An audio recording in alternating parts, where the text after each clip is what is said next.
If you were a British sailor during the Age of Exploration, the entire world was at your fingertips.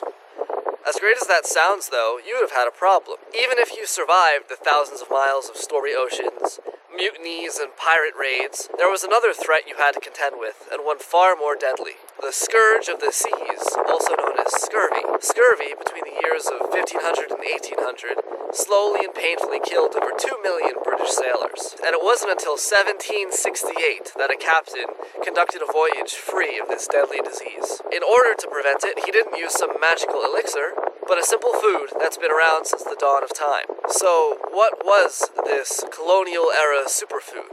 That's what we'll be talking about in today's video.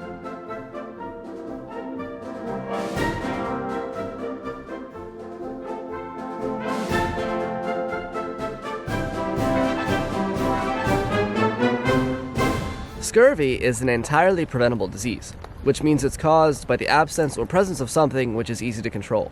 In this case, scurvy is caused by a severe absence of vitamin C in the diet, and that's something that's ordinarily easy to get under normal circumstances, but with the rations available on a seafaring ship before the invention of electricity, where it was out on the ocean for 6 months or more at a time, those foods that were easy to transport did not really contain much in the way of vitamin C. So when you hear descriptions of how scurvy killed entire crews of ships, and ships were found months later manned only by the corpses of people who had died from scurvy because it wiped out everyone on board, realize that it's all due to an easily preventable disease which a few simple measures are able to solve completely. The reason it continued to be such a problem for British sailors for so long is because this is before the invention of microbiology, and no one really knew what vitamin C was or where it came from. That is until a British sailor by the name of James Cook observed that Dutch sailors didn't get scurvy when they went on their voyages. He realized that they brought sauerkraut, which is a traditional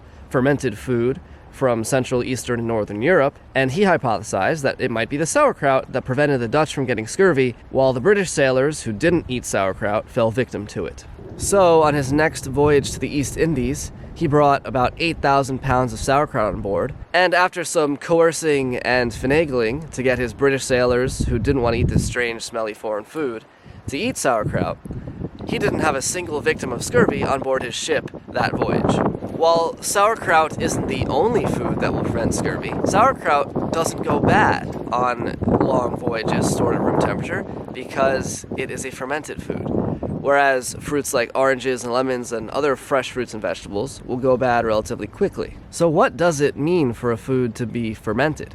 You might be familiar with fermentation as it applies to things like beer, wine, and cheese, but in general, fermentation is a process by which we allow bacteria to chemically act on the food, partially digesting it and producing chemical reactions and changes that are desirable. The bacteria that are responsible for fermentation produce lactic acid, which tastes sour and is responsible for the sour taste of a lot of these foods. So this might sound super complicated, potentially dangerous, and that you need a PhD in molecular biochemistry to be able to do it safely.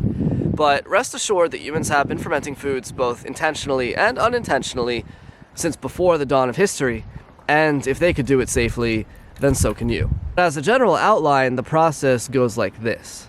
All living organisms, and in particular plants, are constantly covered by numerous strains of bacteria under ordinary circumstances. Cabbage and any other plants that we'd want to ferment already have the lactic acid producing bacteria covering the surface of all of their leaves. However, there are also other microorganisms present as well.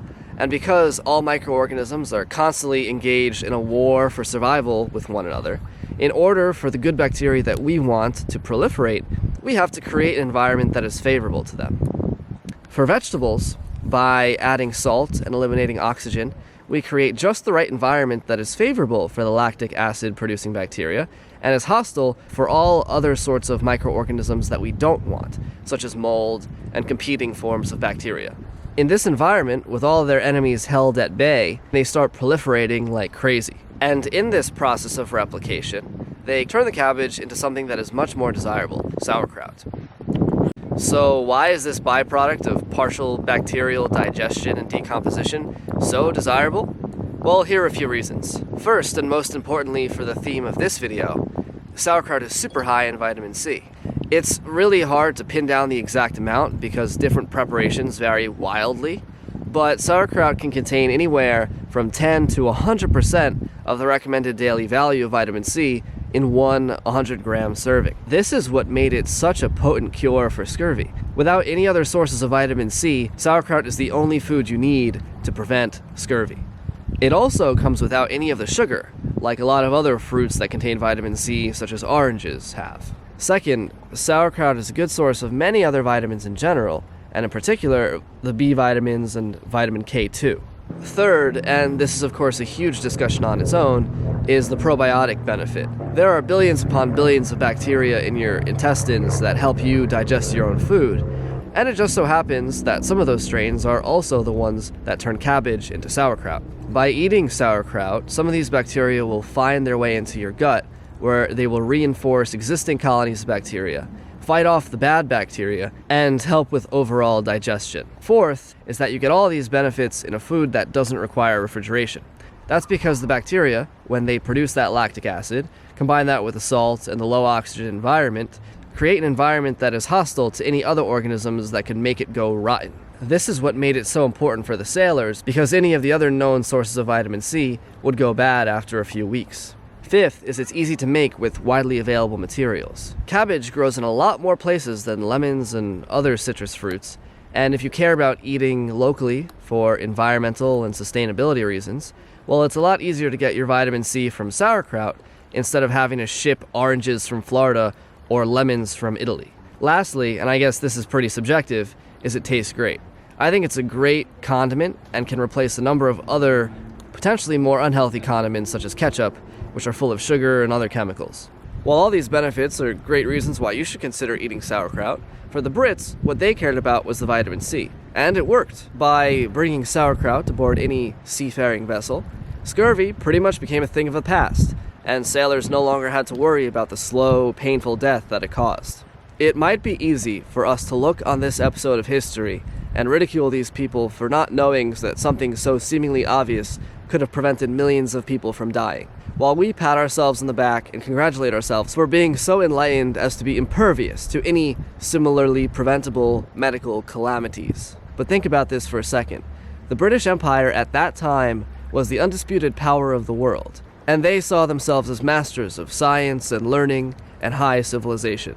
Yet for 300 years, their people continued to die by the millions, while sailors from other countries had no such problems because they ate their traditional foods. The Brits looked down on the Dutch sailors with their smelly sauerkraut. Meanwhile, they continued to die while the Dutch were unaffected. Now fast forward to the modern day, where we consider ourselves the undisputed power of the world, with the most advanced science and learning out of any civilization in all of human history, while millions of our people continue to die every year from chronic disease, and millions more are affected by debilitating health conditions. And think about the pride and faith that we have in our level of scientific advancement, much like the Brits had in their own culture 300 years ago. Maybe, 300 years from now, whatever society exists then, will look back on us and the suffering that we were unable to prevent, for reasons which seem obvious to them, and think we are equally as unenlightened and barbarous as we think the British were 300 years ago during the Age of Exploration. What if we too are missing something?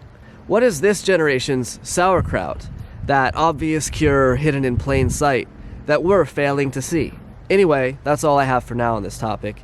If you enjoyed this video, feel free to subscribe, as I'll be posting more about fermented foods, including a few tutorials on how I make sauerkraut and other fermented foods. Anyway, thanks for watching, and I'll see you in the next one.